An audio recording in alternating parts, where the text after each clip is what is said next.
Thank you very much. Okay, yeah, we've got a nice group online, so let's make a start. So this is the Ask the Expert session. So we've got some people coming back in who've done talks during the day.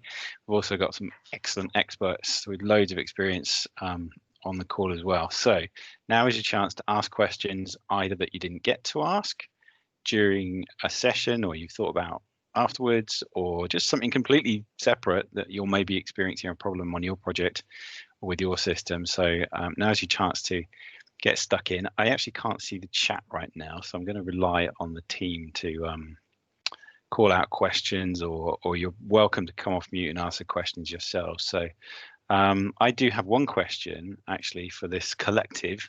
Now we've got about 35 or so people on the call.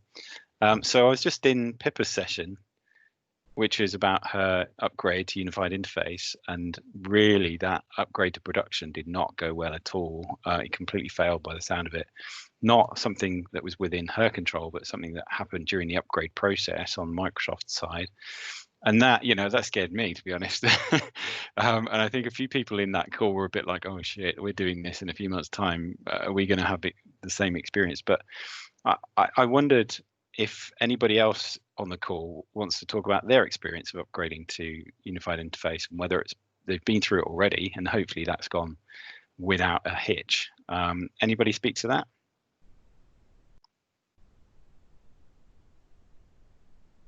I know from my ISV head, there's a huge learning curve in porting stuff because the word deprecated is fantastic, right? Because it means it's still there, but you've got to take it away. But actually, what was deprecated in the old interface doesn't exist in unified interface at all.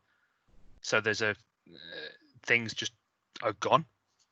So there's a fun learning curve there of, yeah, what is actually deprecated isn't there at all. So you've got to rethink some of your stuff entirely. So stuff like the autocomplete control and that sort of stuff just wasn't there. So there's a bigger jump than I thought for when I was moving a lot of our stuff across.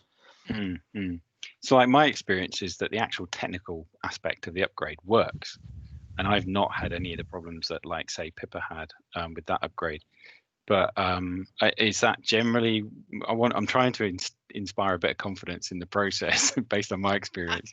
Well, I feel really bad now because it's. I mean, in I say my defence, I think the weekend we picked was just particularly bad. There was 6,000 other implementations being upgraded at the same time, and we were just unlucky. Yeah, we were just but really you're never going to know that, right? No. You're never going to know, because there's thousands of customers out there all going to have to upgrade during this year. So yeah, but Ferdinand, did you have something to add? I was just going to say that I mean, if anyone hasn't sort of made the jump to the UCI, I would probably recommend doing it before that forced date, because I mean the forced date, what that's doing is that's applying a kind of a patch to your organization to force people over into the UCI when they're going to the previous classic apps, whereas you can create your UCI apps now and get people moved over, so you can sort of run in parallel. So I would say try and do everything before that date, and actually create your UCI apps. And then what you've got is you've got a little bit of padding time, because you've got your classic stuff still there, but then you can say, okay, well, this group of users is going to move to the UCI using this app. You could even do it staggered. You don't have to necessarily do it all. I mean, it's tricky because there's pros and cons in both approaches. The Pippa's approach has lots of advantages because then you don't have to worry about different training messages and stuff like that. But it's definitely worthwhile considering maybe doing that upgrade now, and rather than waiting to the time where Microsoft have sort of given you that date in the portal.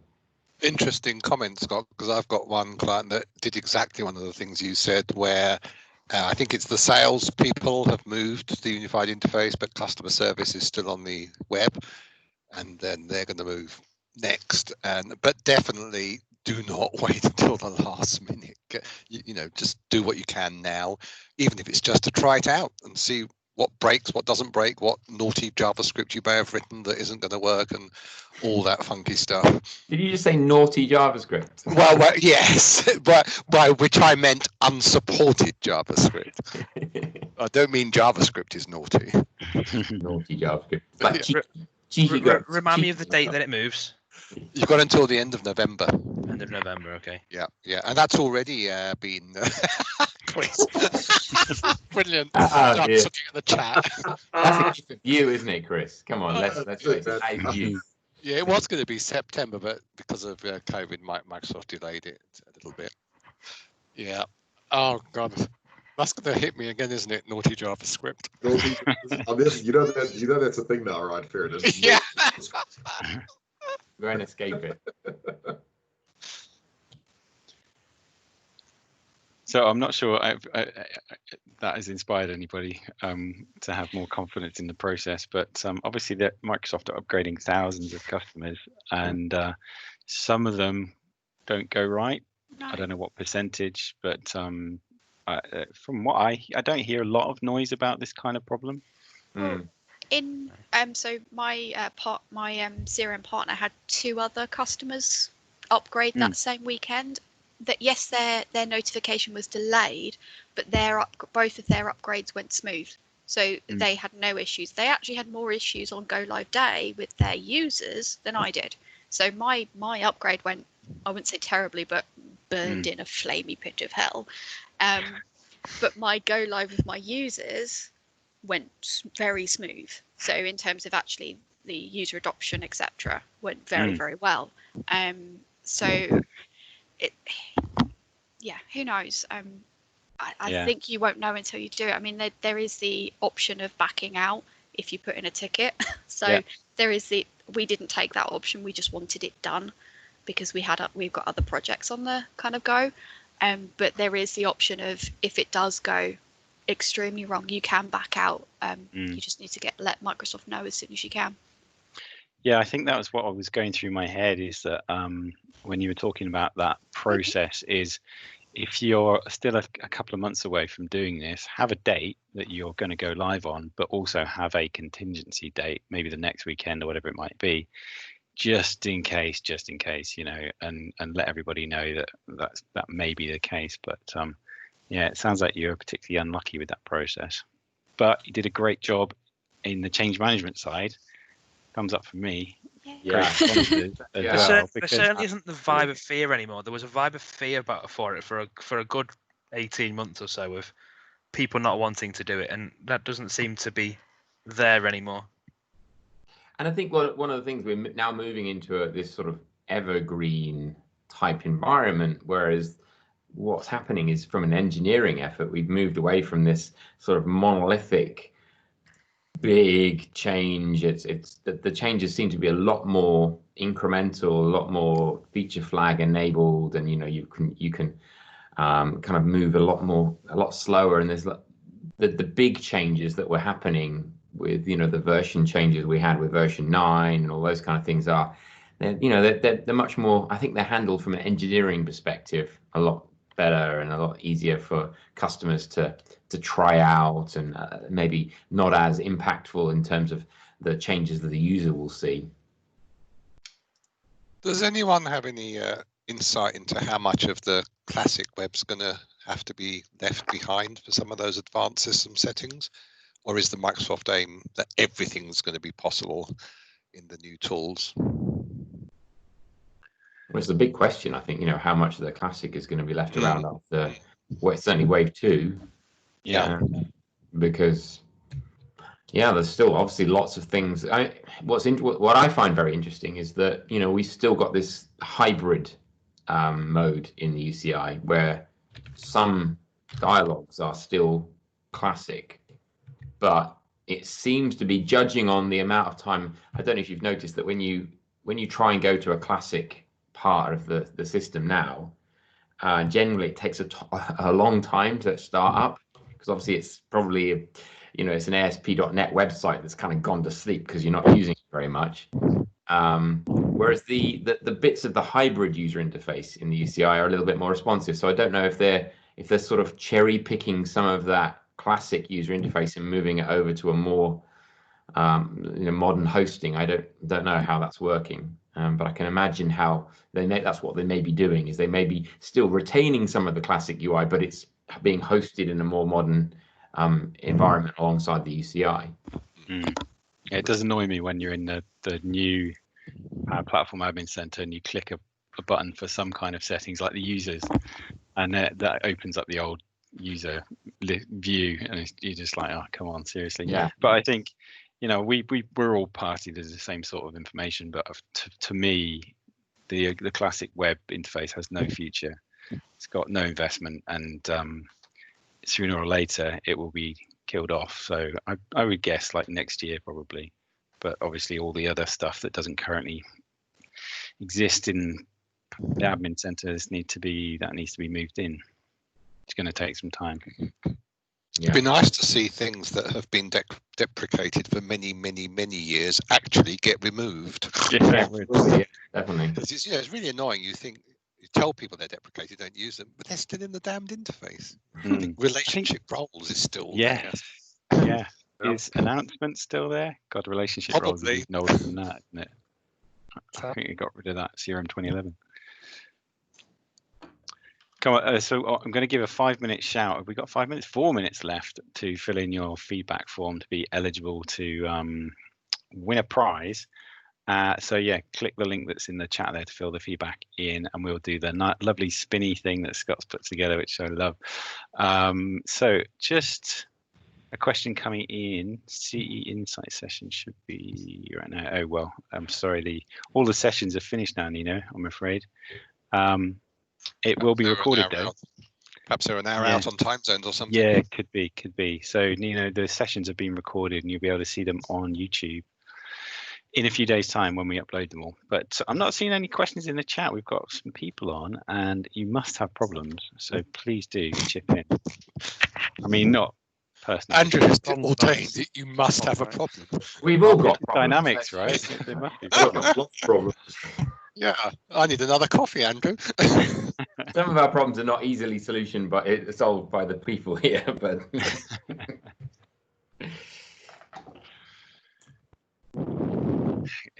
Kyla said, how many dinosaurs does it take to deploy finance? I don't know. Is that a joke?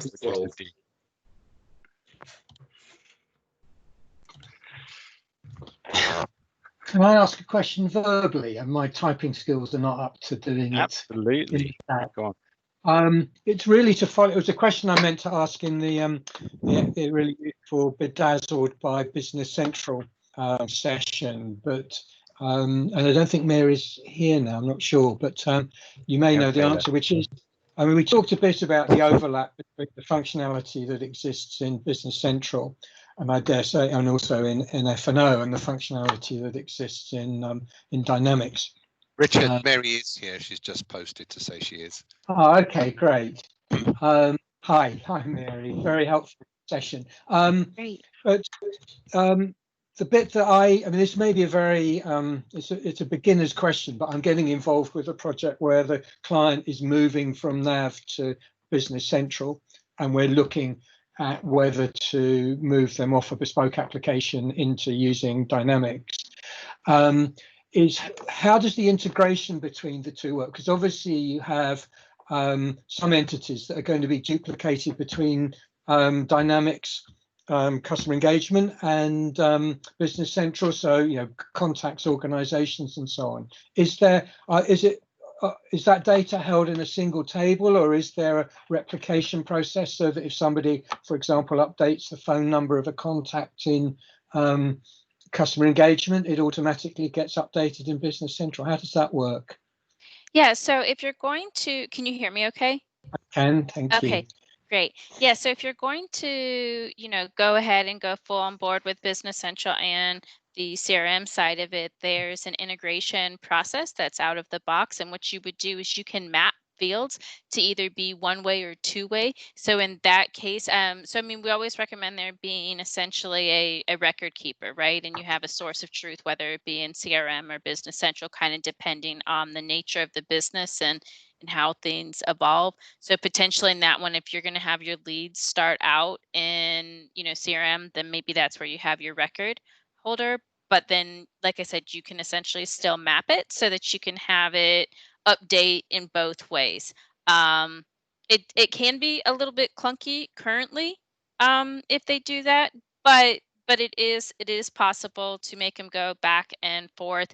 There's a couple of different ways whenever you do those integrations. So essentially, the key point is when it moves from a quote to from an quote to an order is usually the transition where it moves from CRM to Business Central. And you can have it set up in a couple different ways. So if there's an issue, let's say you don't have the correct address or customer, maybe that's not put into Business Central yet, what it will usually do is there's a lot of coupling of records, and I typically recommend that you have it default to send an email to say, hey, this didn't work, because otherwise there's a separate screen that will appear in Business Central. Essentially, you'll have a sales order list, and then for lack of better words, you have a sales orders that didn't work and need attention screen. But I always recommend a couple different things in that. That's the part that becomes a bit clunky. Of course, you can use Power Automate to essentially create a notification that will come back and say, hey, this isn't, you have a new order on this sales order that's not right screen. So that's an approach to take. Or like I said, you can also just have an email where it comes back where it doesn't work. And then what it'll do is the system will automatically, if you have that two-way coupling going, the system will go back and map it. And then in the next cycle, so you'll have maybe an integration cycle of 10, 15 minutes, whatever you have, and then it'll sync through there. So it really just depends on how quickly the client is looking to move per se. But I will say that also right now what we're doing in the implementations, because that's one of the areas that they're going to improve soon. October-ish is when it's supposed to be. So we're not highly recommending at my company right now. We're not highly recommending that people spend all the time doing that CDS to BC implementation or that integration right now. Because it's going to improve and change in a couple months. So I don't know. It's a very long answer. I'm not sure if I. No, that's very helpful. Thanks. No, it gives me a good starting point at least. Yeah.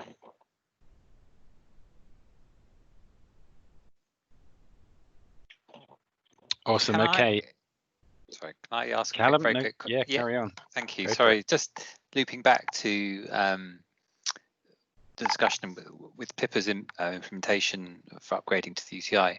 And just thinking about, because I've got to basically work through this in the next 6 months, well, before December, obviously. Basically, do you know whether it's possible to, this is a bit technical, sorry, or a bit detailed, is it possible to show hide a button based upon whether a user is looking at a UCI form or classic form? Just thinking about running apps in parallel, which actually in the ribbon. Yeah, so like if we did put like a sales app in for certain users, I'm just thinking about mitigating, like rather than going big bang, doing sort of individual apps and then bringing those in, so that by the time we get to that sort of deadline, everyone's over on apps anyway. But to do that, we'd need to show and hide some buttons, because there's buttons which launch dialogues, which obviously aren't going to be in the new interface, but they'll still need to be in the old interface. So it's just whether there was, if there was a way to hide buttons based upon whether a user was looking at the new interface or the old one. Well, luckily we have the worldwide expert on. Is that on the Scott? So I'm going to defer to Scott on that one.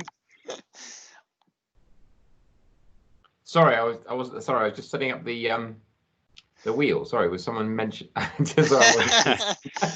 can maybe drop you another message. No, I'll summarize for you. Sorry. Can you show and hide buttons in a ribbon depending on whether you're in Web Classic or Unified Interface? Yes, you can do that. Yeah, absolutely. And actually, the best. Yeah, well, the best way of doing it is what you can do is if you look at the web, if you look at the ribbon, you'll see out of the box buttons that are shown only in Classic and only in the UCI. So you can use that as a sort of like a template. So for example, there's like an add calendar event or add appointment button. I can't remember what it's called, but that's got like a UCI version and a Classic version. So yeah, you can definitely do that. But it's also interesting that this is another interesting thing that potentially might become bigger in the future, is that you can actually create specific ribbon customizations for specific forms. So that there is a way of doing that, but that does introduce some kind of complexities, because as soon as you start to vary that kind of stuff by forms, if you've got multiple forms, then it quite quickly becomes quite complicated, because if you make an update, you've got to make an update in lots of different places. So which is why the ribbon workbench doesn't, although you can do that, it doesn't sort of allow you to do that, because you can very quickly become your customization is very complex. But I'm working on maybe enabling that in the ribbon workbench, so watch this space. Actually, yeah, that's really useful, because that was something I was looking at recently, was because I wanted to basically launch a Canvas app in using the new sort of pop-out form button, feature where you can sort of have a form on top of an existing form. And I was trying to work out whether I could then basically sort of mirroring the old dialogues a bit in terms of having a Canvas app in that. But I kind of wanted to clear everything off, like all the buttons, because actually all the logic will be in the Canvas app, and then when they save it, it'll just close that kind of pop-up window. So that's good to know. I'll need to. And I was looking in the ribbon workbench, but maybe there's a way I need to investigate a bit further. Yeah, I'm trying to work on a way of making it easy in the ribbon workbench to do that, so that it sort of aids you the complexity. So I've got a sort of like a prototype where you can create your customizations at the kind of the entity level, and then you can say, okay, well, this button applies to these forms. Okay. So that it can mean that when you publish, it will sort of push that down to the various different forms. But the challenge is that I've got to store all the metadata about that inside the ribbon entity customization. So yeah, still working on it, but watch this space. Ribbon editing, complex, never. Yeah, as if ribbon XML wasn't complex enough. They've added some more complexity to it. I mean, While we're on this, I do have one more question for you. So is there a way to edit ribbons that isn't revolving around importing and exporting solutions? With a whole bunch of entities around ribbons, is there a supported way to edit the ribbon by inserting and updating those entities rather than going via a solution? No, there's no supported way of doing that, which is why it takes so damn long to download and publish the customizations. Yeah, I mean, I think Mark was after a new XRM toolbox tool there for editing ribbons. Yeah, it's interesting, because that whole piece around ribbon customizations really hasn't been touched in terms of the developer experience in a very long time. Obviously, from the runtime perspective, it's changed with the UCI and all that kind of stuff. But I expect at some point in the future there will be a low code alternative to doing this kind of stuff, and certainly in the Wave 2 release notes, I don't know if you spotted, but there's a sort of a low code components of mechanism that they're talking about. So as soon as we start to think about components, and we even think, well, actually maybe you could include that in a model driven app, and then as soon as you start to do that, well, maybe you can have a component that's invoked via a button, and you can see how it might go in the future with the Canvas app style of low code expressions being exposed. And certainly as we see all of this difference between the Canvas and the model apps, the blurring, we are seeing a degree of convergence, certainly in terms of the runtime. My hope is that that's where the future will be. Nice, good question, good answer. So we do actually have another question. Thomas put a response in there for you, Callum. Maybe that could be an option. I think he's saying never mind, you wouldn't hide the old button there with the privilege, but maybe you could have another privilege that hit the old button, but yeah, that could get complex. So a question from, I'm apologizing for the pronouncing your name. I'm going to go for Jun. A question regarding custom model driven apps. Say the feature we get via Sales Insights, and if the custom model driven app that uses the out of the box sales entity will still get all the updates, correct? Okay, so I'm going to try and I'm just going to parse that again. So the sales with Sales Insights, which is I think what you're going to get at, what you're getting at is Sales Insights is very dependent on the out of the box entities. So things like obviously lead, opportunity, account and contact. If you use other entities for similar stuff or custom entities, you're not going to get that functionality. So that's driving you towards having the sales license basically, because you get that functionality in addition to, you know, standard kind of XRM approach. But yeah, that's the value add that you get from buying a sales license or a sales attached license. So I can only see that Sales Insights being tied to those entities for the foreseeable future. Anybody else wants to come in on that? Can I ask you a question and clarify as well? It's my understanding that the updates around the products like D365 Sales, just the out-of-the-box Sales Hub, those are the only apps that are going to get the new cool features for things that are included in sales. So if we've created custom model-driven apps over the last few years and just included things in instead of using the Sales Hub, they will lose out on these new features. Is that correct from your interpretation? Good question. I'm going to let somebody else answer before I give my 2 pence. Because that's the way I've thought about it in terms of licensing and apps. This gets icky very quickly. Uh-oh. I think I understand the question slightly differently, but basically the concept is that in the first party application layer you get a set of there is obviously a set of pre-built functionality, and then underneath that there will be a set of entities, some of them restricted, some of them not restricted. And ultimately, the sales application has opportunity, lead, etc., and Sales Insights uses data from lead and opportunity, which aren't restricted entities for now. Okay, so the restricted entity list can be found on the net if you go to Bing and type in Dynamics 365 restricted entities. Matt's point is that you need to have the first-party application logic in order for that functionality to be applied. I kind of feel like it's playing with fire a little bit when you get to this type of stuff. So what I would do is, if you feel like taking the cookie off the table is wrong, it probably is, so don't take the cookie. And in this scenario, I feel like Andy's right, you will have to absolutely have this tied to the first party sales application. But I kind of see what you're getting. I kind of see what you're getting at that, just in my understanding. Yeah, so what I was going to say there, Matt, is that I don't think it's clear whether you should use the Sales Hub or create your own hubs, because you know loads and loads of customers and partners have done that in the past, and it's always been the kind of not quite guidance, but it's always been a practice to take what you're given, like with security roles, and then copy it and make your own and customize it. So lots of people, and including me, have taken that approach with the hubs as well. There isn't clear guidance from me as to whether you should still be doing that with the Sales Hub. My gut feel is actually Microsoft want you to use the Sales Hub, which is going to cause lots of effort to move back into the Sales Hub if you've built your own custom one. But I can kind of see that being the way going forward, and that being the value add to try and drive you to buy a sales app license.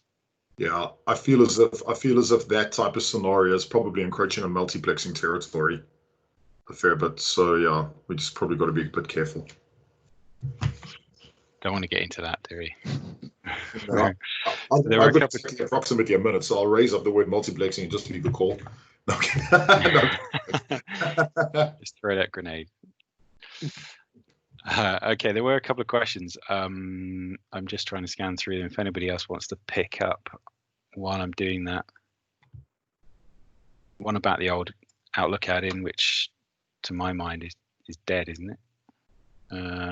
Just trying to go through. It is dead and deprecated, but I don't think it's going to be pulled. You can still October, use it, but, yeah. but you'll be on your own. Support is no longer supported after October 2020. Okay. So you have to be off by October 2020, although I have a feeling that they will tie in the removal of the web client, the classic, with that. Because I think the reason that that's happening is because the old Outlook add-in relies on the classic web client. So Right. that's why it has to go, because if they've no longer got the classic web, then you can't have the Outlook client. And it's also a terrible plugin.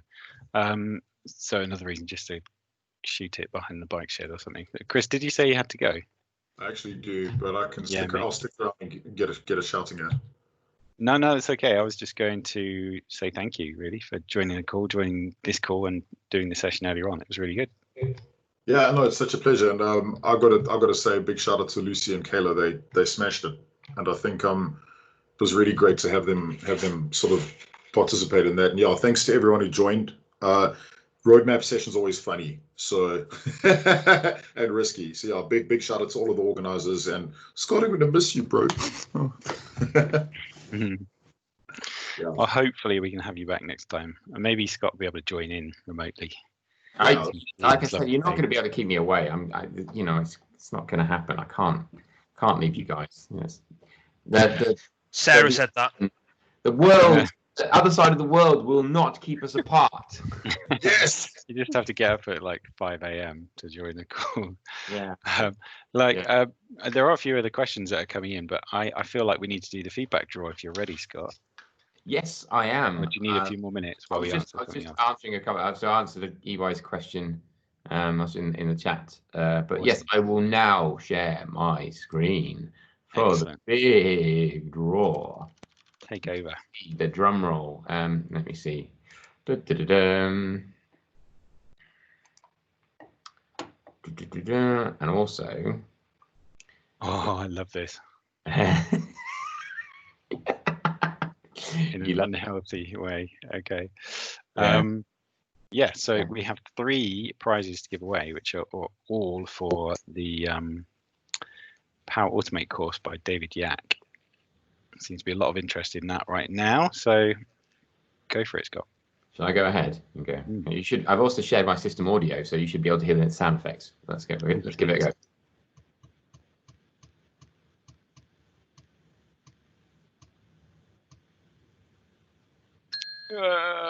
Lisa Knight at Lloyd's. Excellent. You are a winner. Congratulations, Lisa, if you're on, Lisa, I will send you, well, whether you're on or not, I will send you an email with how you can claim a prize. And we get to spin it 2 more times and hope that Lisa doesn't come back up again. Now, let's see who the next lucky winner is. Ooh. Yogesh, who is a regular to our meetings now. Good stuff, Yogesh. Hopefully you can make use of that. Obviously, Thank you guys. Hi, you're on. Well done, congratulations. Thank you. And if you have no use for it, then by all means, let me know and we can pass it on to somebody else. But Use it. Excellent, good. And last time. Spin to win.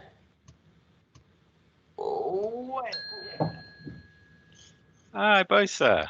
He was on earlier on. We had a quick chat earlier on. So yeah, good stuff. Bosa, I don't know if you're still here. Hey, good stuff. You are a winner. So thank you for filling in the feedback. Thank you. I will be in touch. My lucky day. With details. It's slightly addictive spinning this wheel, so I'm just going to carry on spinning it, but I won't share it.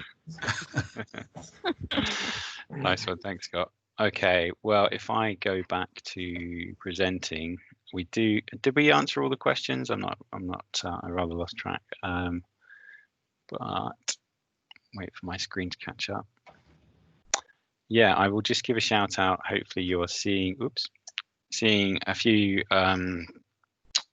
sponsors there. So these companies sponsor D365 UG, both the CE and the F&O side. So big thank you to them. They provide, well, not a ton of support right now, but they make the existence of dynamic communities possible, and in turn our group possible. And when we do in-person events, they pay for things like the catering and stuff like that, so that, you know, they are big supporters of our groups worldwide. So thank you to them. And I also wanted to give a final shout out to the great team that put this event together. I think it's gone pretty well, just talking personally, but we're always looking to improve, and these guys really help out, put together a great event. So thank you. I appreciate your time and taking the time out today just to do this. And then finally, thank you to our speakers again, who donate their time to put together some really fairly in-depth sessions that I've seen today, completely for free, and share that information with you guys as well. So thank you very much. Thanks for supporting the user group, and we hope we can have you back. And I think that's it. This is my last slide, really, which is just a reminder of the sessions we've got coming up. So register today for that user group on the 2nd of November, which will be like this. It's probably going to be virtual. I can't really see us being back to doing fairly big in-person events by November, but you never know. If it is going to look like that, then we'll switch it over to in-person or do some kind of hybrid, maybe. I'm not sure how that would work quite yet, but these are the events we have coming up. So please do register at d365ug.com/UK, and we will see you then. So let me just move on from that. I do need to give another plug for the quiz. Sorry, it's not my last slide. Please do register for the charity quiz we have coming up on Thursday, which is at this bit.ly link here. If you can see that on my screen, head over to that, buy a ticket. Even if you can't attend, that will create a donation for us to pass on to Black Minds Matter, who do a great job supporting young Black people with mental health issues, you know, lots of support around that area. So we've raised a bit of money already. We're looking to raise loads more, and it will also be a lot of fun, I hope. And we have some amazing prizes for that as well, like £200 Amazon vouchers, things like that, Surface headphones. So we've got some sponsors on board who are providing some really cool prizes for that. So please do join us. It's going to be fun. Then really, we're into social hour. So we have a couple of questions, unless we have answered those already, Scott or Matt or anybody else, whether we have not answered anything. If not, then we will just flip into social mode. I'll go and get a beer and we can just have a chat.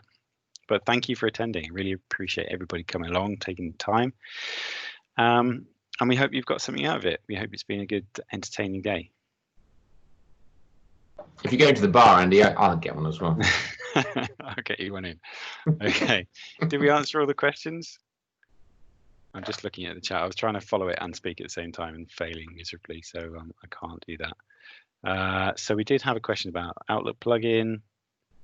Model-driven app. Oh yeah, we did that one. What about the one from Geeta? I'm not sure if that got answered about the notes being rolled up to the parent record.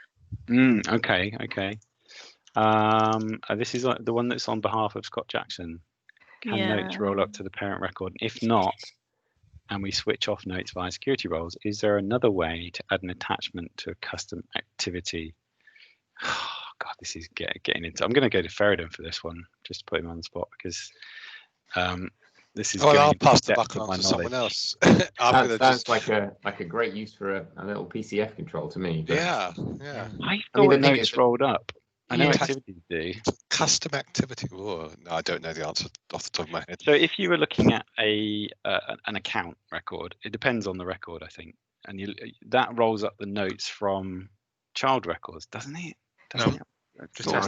No, it does. No. It does for the activities. Yeah, activities. No. Activities one. Right, activities is what I'm thinking about. Yeah, okay. So yeah, PCF by the sound of it. You could also just create a custom activity record and add the new file field type to it. That's a good shout.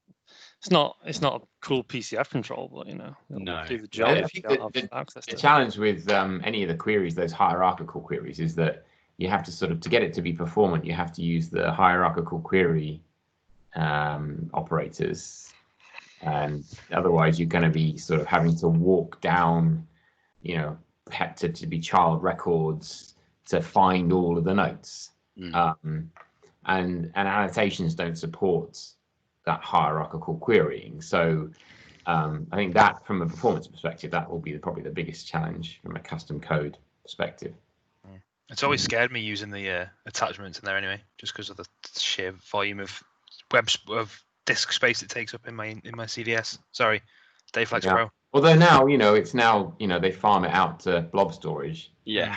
So, you don't pay for your full fat Dataflex table type storage. See what I did there? I said Dataflex. I'm not so averse to storing files Dataflex in Dynamics anymore, because like Scott says, it's not stored in a SQL database, and you can use the file data type. So for particular use cases, I think that's quite a useful sort of approach. But yeah, in answer to your question, Scott, I think you are, to use vernacular, I think you're shit out of luck there, and you're looking at building a PCF control that's going to do some tricky querying. Or a embedded Canvas app. Or embedded Canvas app, yeah, good call. Someone had a session on that today. I wonder who it was. Could you just whip up a Canvas app? Sure, why not? Whip one up, yeah. I mean, the thing is that the embedded Canvas app would get you up and running quicker, but you'd still come up against the same kind of challenges of performance. I think it really depends on how many notes you're looking at and how many records deep you want to roll up across. Those are going to be the critical questions for any implementation like that. Yeah, fair questions, fair points there, Scott. Just going through the rest of the comments. Yeah, Bing. I love how Chris uses Bing instead of Google these days. He's just. There must be some policy. Yeah. Yeah. Brainwashing session. Just to rule out Google from his vocabulary. Okay. A few more questions. I don't know if these have been answered yet, but we've got Jason. Anyone else ever had the challenge of a customer wanting to use relevant search for connections of a contact, but connections entity isn't in relevant search right now? I can't answer that specific question, but I do know that relevant search is changing massively with Wave 2 to be a lot more like Google/Bing when you're searching for records, so that it might pick up connected records anyway. Anyone else know any more? Relevancy search doesn't pick up any kind of hierarchy of connections or anything like that. So it is getting much more clever though, isn't it, in terms of the queries that it's doing? Yeah, I mean, I guess it really comes down to what's being indexed, because it's effectively like a kind of a free text. We hear you scratching your ear. Sorry. It's the other ear. Sorry. It's got. I got a feeling that behind the scenes relevancy search is a sort of like a free text index. You remember the old free text indexes? Yeah. Back in the day. I think it's more than that. On premise stuff. You had to kind of make sure what was that? Was that for? That would have been site server that always had to have free text indexes set up. But yeah, I think that's the point, is that it's really, I think the smartness of the search is around the indexing rather than the kind of the structure of the record. So I don't think it understands. Well, it is doing some clever stuff around like interpreting what you're putting in. So I think there is a bit of AI going into it now. So you can, I can't remember the examples, but you can search for like partial account names, or just say find all accounts in the last that we've talked to in the last 3 months or whatever. You can do some much more natural language query type stuff in Wave 2, which makes me think it's doing some more cleverness rather than just relying on like related records and things like that. But the details on it are very sketchy in the Wave 2 documentation as usual, but that will hopefully get much more clear when in a couple of weeks time, we've got early access. And I think that's part of early access, so we'll be able to have a look at that. Just going through comments again. So lots of people not yet, saying, EY. Yeah, that's hopefully that's going to light up very soon. Well, it has to really, because it is one of the, it's probably, if there's one thing that people are always going over to the Classic, it's to edit icons. Yeah, it's just one of those things. I'm just catching up with the chat. So what was this EY's question? Because we can't record the chat as part of the recording. EY was asking if there's any way of editing a custom entity icon using the Maker portal, apart from launching the Classic or XRM Toolbox. Yeah, editing the icons isn't there yet, but hopefully it will. That's a shocker, isn't it? I was surprised to find that last week.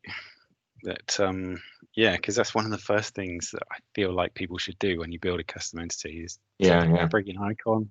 Yeah. Nobody wants those little cogs or little jigsaw puzzle pieces. Every time I need to put an icon, literally I have the expectation that it will be there. You know, that's the world that we live in now, isn't it? Is that stuff is happening so regularly, you have to almost have that expectation to say, well, last time it wasn't there, that was 2 weeks ago. But today I'll go in and I expect it to be there. Yeah, and yeah. It's like, oh, it's not there yet. But 2 weeks time, I'll do exactly the same. I'll be expecting it to be there, and maybe one of the time it will be there. You know, that's where we are, isn't it? Yeah, totally. Well, particularly with things like the admin center. Oops, wrong button. Okay, we've still got some people on. Does anybody have any questions that they want to talk through or just have a chat about? I'm interested as to what people are doing when they're on mute, whether they've just joined the meeting and left, like to go and make dinner or something. Taking pictures for Twitter of teams. Excellent. Okay. I can see my phone flashing up on lots of little notifications, but it's not. I haven't looked at them yet. Lisa Knight You need is to ask actually a on leader the call. question. Sorry. What's that? Sorry. I was going to say you need to ask a leading question, like post something in the chat, and we'll give you a reward to see who's still there. We're getting lots of thank yous, which is good. But oh, Scott did it. Are you still there? Like, if you are, there you go. Yeah, okay. so Joe and Scott are still on. We're still on, talking to ourselves. Can anyone talk about what they're working on at the moment? Yes. I was going to ask you, but go for it. COVID-19 triage and response. Wow. Can you name the customer? Bury County Council, various others of the Greater Manchester councils. And I can say that because it's out there on news sites and stuff. And do they all want their own, or are you just building one generic one? We started with the concept of a single MVP solution, which soon went out the window and each place saw it and said, "Oh, we want to do it in our way." Yeah, we've done a lot of cool stuff in Canvas apps. Nice. Has it been a good experience? Frustrating experience? I strangle the product team experience. Let's put it this way: I started my new role on the first day of lockdown in the UK, and a week later, I was given the responsibility for the project, and I'm model-driven, not canvas-driven. Steep learning curve, and thanks to a load of people out there, including some people who are currently on the session, for the help with it. Very rewarding in seeing the uptake of it and how we can actually really make a difference in a very, very short amount of time. Very, very interesting in the fact that if we can take single item solutions or single item problems and build solutions this quickly for them, then why generally do local and national government take such a long time for projects? And we think that there's actually going to be questioning now if we've had the agility to have to cope with COVID-19 and everything related to it in this way, then this should be the approach going forward. Yeah, that's kind of why I was asking, did you build one generic app or lots of different ones? Because so we started with a single one. But you would think that there should be some guidance to government departments and local authorities to say, okay, you've got this ask, we will get an app built for you, go and use it, rather than we're going to build 25 different apps. and pay for each one of them through different partners and everything else. It's a bit ridiculous, isn't it? I was on a session, well, we had a session for the Birmingham user group a few weeks ago about how the MOD is using scaled agile framework, and they're using it across hundreds of projects at once, which I found fairly staggering, that the MOD could actually work in a very coordinated way. I mean, I guess that's part of their nature, but I didn't see why that couldn't be applied to, local government or the police departments or whatever it might be, to actually get much better use of technology rather than everybody doing their own thing. Yeah, so we're involved in other projects that we're trying to take this approach to be able to do, because we find it really is the best way to iterate on it.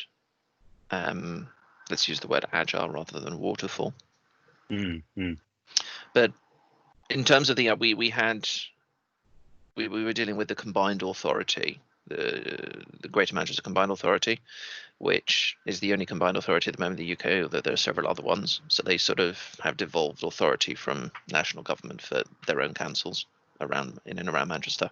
So we had the brief from them to do it, and we were working on a single app that we could then roll out to multiple places, which was very good at the start of it, until each place then actually worked out that they were doing things in their own way already, and they didn't want to change very much because they already had processes in place. It wasn't that the new COVID was coming and they could put an app in place to handle and deal with it and then do it. It was a case of, well, we've been doing it in this way, and each place was different.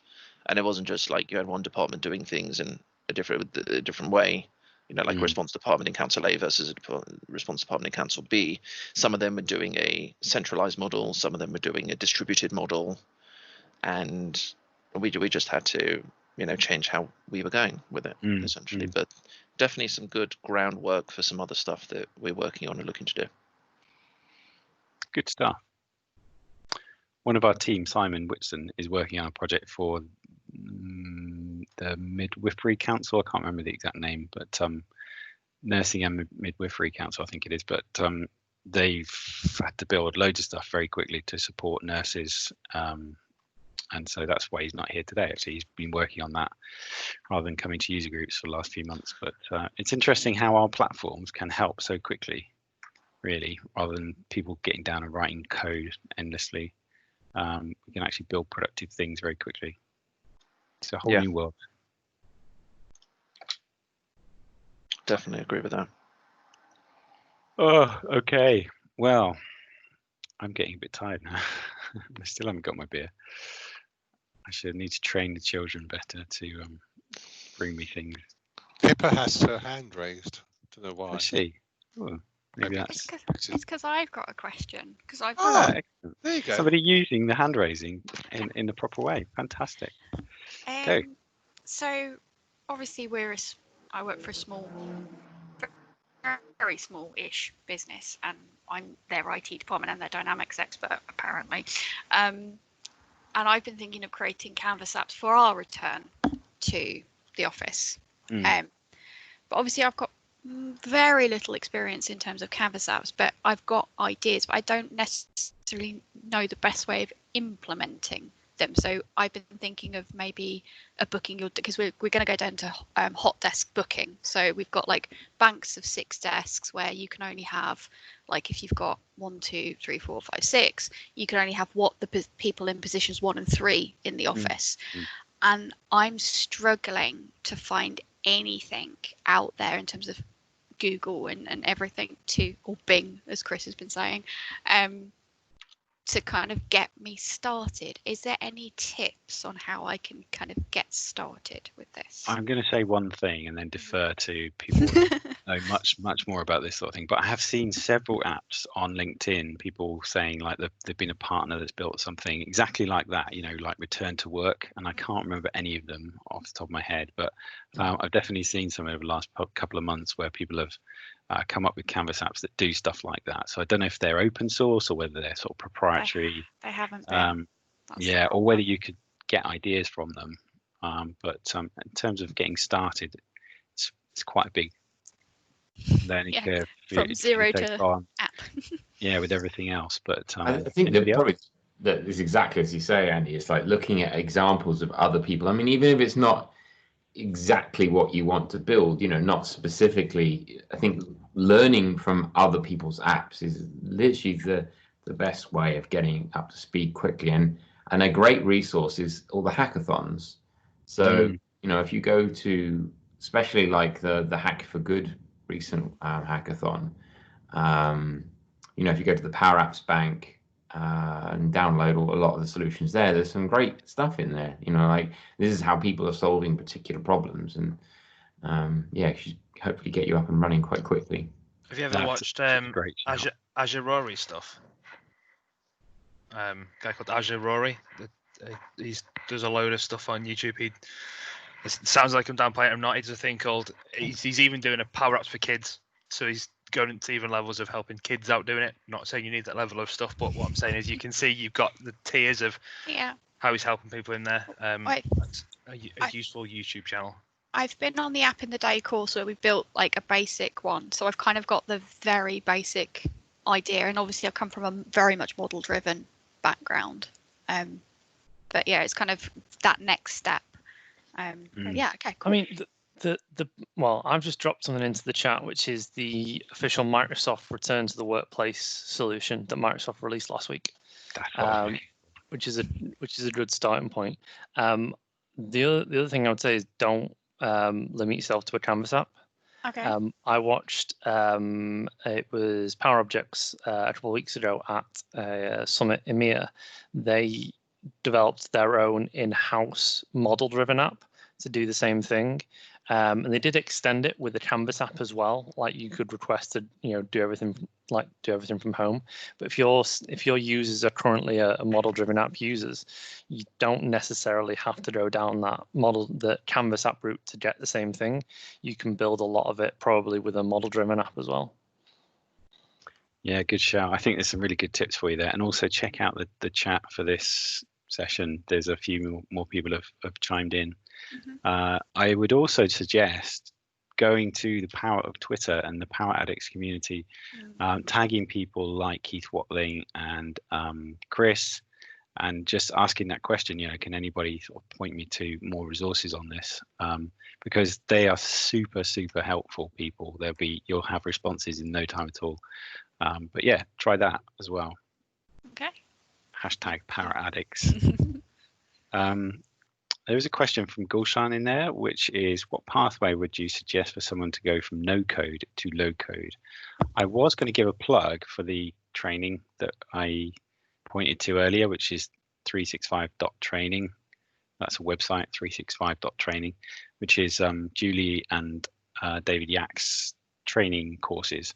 They have a Power Apps like Getting Started course there for like $25. It was free for a little while, I think, but yeah, have a look at that.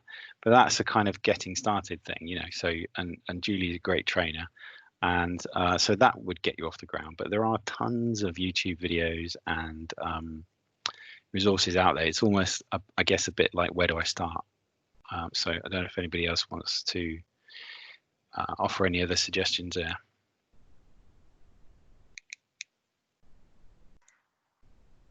No. Okay, I think we're all tired, aren't we? I'm willing to say if we've got nothing further, we call it a day, really. I think it's been a good fun day. Thank you to everybody attending. And I want to say a special last thank you to Scott for being such a rock star and like always being there throughout this entire kind of thing that I've been involved with. And I hope we can get together and have a few beers soon. Don't know where or when that might be, but thank you so much for being involved. You superstar. I do remember a session, actually maybe I should stop the recording, but I do remember a meeting in Reading that you and I were at, and we went out the night before, and we were fairly on it, I have to say, for a few hours and drinking lots of Guinness, and you were going till like 1 a.m, and then you bounced back into the session the next day, and I had a massive hangover, and you were just like, yeah, come on, let's do it. Yeah. And I was incredulous at the whole thing, to be honest. I won't take you on. But yeah, Trisha there's doing a little shout out for the quiz as well. But thank you to everyone that's turned up today and come along. I hope it was useful for you. And we'll draw a line under it there. We'll see you again in November, if not before.